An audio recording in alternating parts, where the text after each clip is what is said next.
এটা হচ্ছে বোয়াল মাছ আলু বেগুন দিয়ে রান্নার তরকারি, আমার ছেলেমেয়ের সবচেয়ে পছন্দের তরকারি। আসসালামু আলাইকুম, কেমন আছেন আপনারা সবাই? চলে আসলাম নতুন আরও একটা রান্নার ভিডিও নিয়ে। আজকে রান্না করব আলু বেগুন দিয়ে বোয়াল মাছ। আমরা সবসময় শীতে এই মাছটার জন্যই অপেক্ষায় থাকি যে কবে দেশি নদীর বোয়াল উঠবে। আর এই শীতেই নদীর বোয়ালগুলো বেশি পাওয়া যায়, আর শীতে বোয়ালের টেস্টও বেশি। আমার ছেলে মেয়ে বোয়াল মাছ খেতে অনেক বেশি পছন্দ করে। দেখা যায় যে আসলে ছেলে মেয়ের মা যা পছন্দ করে ওরা মার সাথে খেতে খেতে ওদেরও সেটা পছন্দ হয়ে যায়। আমি ছোটোবেলা থেকেই বোয়াল মাছ খেতে একটু বেশি ভালোবাসি। ওরাও আমার সাথে খেতে খেতে এখন শিখে গেছে, ওদেরও বোয়াল মাছটা পছন্দ হয়ে গেছে। বোয়াল মাছ রান্না করার জন্য আমি পেঁয়াজের বেরেস্তা বানিয়ে উঠিয়ে নিলাম, 3টা তেজপাতার সাথে ভেজে দিয়ে জিরাও ভেজে উঠিয়ে নিয়েছি, শুকনা জিরা। এগুলো দিয়ে আমি একটা ফোড়ানি বাটা বানিয়ে নেব। আর সব মশলা দিয়ে মশলাটা এখন ভালোভাবে কষিয়ে নিচ্ছি, একটু সময় নিয়ে ঢেকে দিয়ে। সারা বছর বাজারে তেমন খুব একটা বোয়াল দেখা যায় না, আর যাও দেখা যায় সেগুলো চাষের বোয়াল, খেতে গন্ধ করে। আমি কোনো সময় সেই বোয়ালগুলো কিনি না।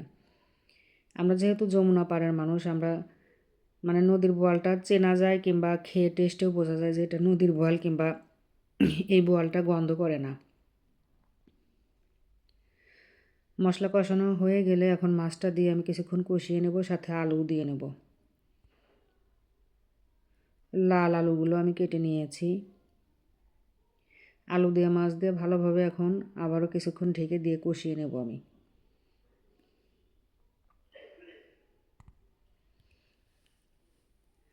পাঙ্গাস মাছ আর বোয়াল মাছ এই দুটো মাছে কাটা কম, তারপরেও পাঙ্গাস মাছটা খুব একটা কেনা পড়ে না, কিন্তু এই মাছটা পেলেই আমি সাথে সাথে কিনে নিই। যেহেতু আমারও পছন্দ, ছেলেমেয়েরও পছন্দ, এই কারণে এটা সামনে পড়লে ভালো পেলে আমি সবসময় এটা কেনার চেষ্টা করি। মাছটা কিছুটা সময় নিয়ে কষিয়ে নেওয়া হয়ে গেলে টমেটো একটা কেটে দিয়ে নিয়েছি। এখন গ্রাইন্ডারের জার ধোয়া পানি, মানে মশলা বাটা পানিটা দিয়ে নিলাম। ঝোলের উপরে আমি দিয়ে নেব বেগুন। বেগুন দিয়ে ঢেকে দিয়ে রান্না করব যতক্ষণ পর্যন্ত সব কিছু সিদ্ধ না হয়ে যায়, বেগুন সিদ্ধ না হয়।